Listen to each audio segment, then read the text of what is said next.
all a bit of a damp squib, wasn't it, really? But I guess we can't really expect too much more. The fact that you had to put 200-ish countries into a single room and to get them to come up with a solution that we can all sign up to was a bit of a tall order, I suspect.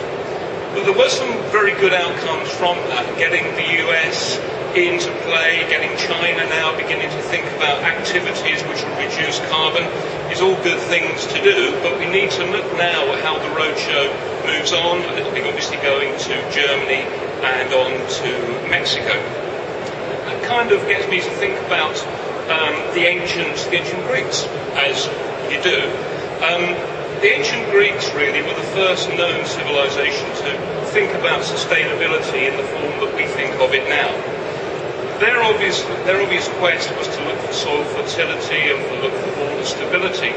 And anything that they couldn't either work out for themselves within their own lifespans or outside of their country, they put down as being too difficult. It was for the gods to do. And I suspect that for many years now, climate change, environmental issues around CO2 are precisely in that same too difficult box.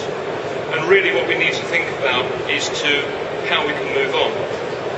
The Copenhagen story may have failed to deliver a clear international message, and as an international business, Hyder is very keen that we did have some kind of international view on CO2.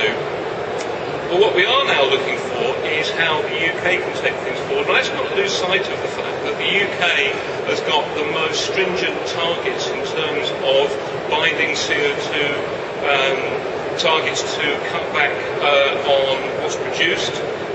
We're beginning to see quite a bit of activity around bringing that into practice.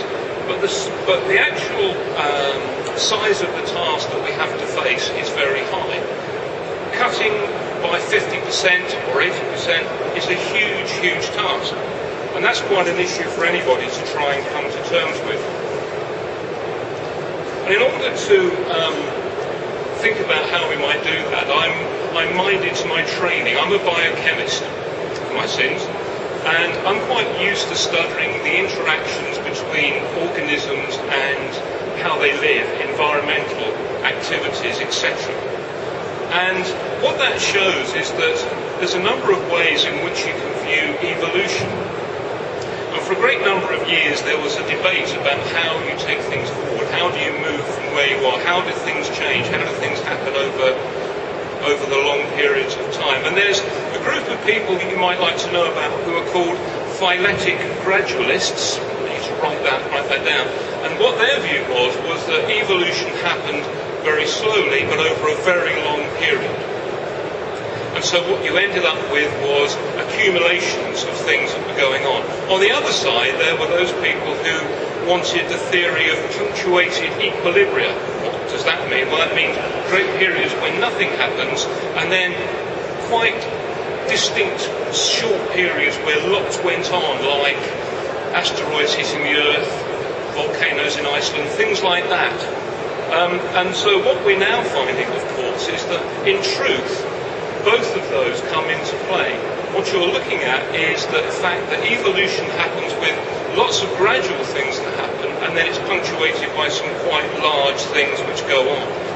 Now, if you think about the way that people have looked at saving CO2 in the UK, what's happening is that we're doing some things which are quite gradual and quite small, really. There's a whole load of things around CRC, landfill tax and various other things which are definitely moving things forward, and Hyder's seeing a lot of our business focus now taking very much more of a carbon angle. But obviously if we're going to get to our 80% targets, 50% targets, even 30% targets, we really need to think about what needs to happen next. John Maynard Keynes had a very important quote here, and his contribution was that he thought that the important thing for government to do is not to do the things which individuals are actually doing, and to do them a little bit better, worse, sort of maybe, but to actually concentrate on those things which aren't being done at all. And so what we really need to look at is how we can break ourselves out of this steady incremental change and have a fundamental shift. we've heard about how that might happen in transportation, vehicles, vehicle types, etc. But across the whole piece, really, there needs to be a great effort on that paradigm shift.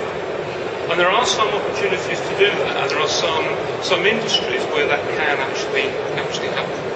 So what I'd like to leave you with really is the idea that we need to move beyond those small incremental changes that we might do in how we live and how we produce our CO2, and to really look at how we can get to those really fundamental changes, and how as a commercial business organisation we all can sort of use that to create a major driver in the businesses that we actually do. And that's something that we're obviously looking at, and I think you are too.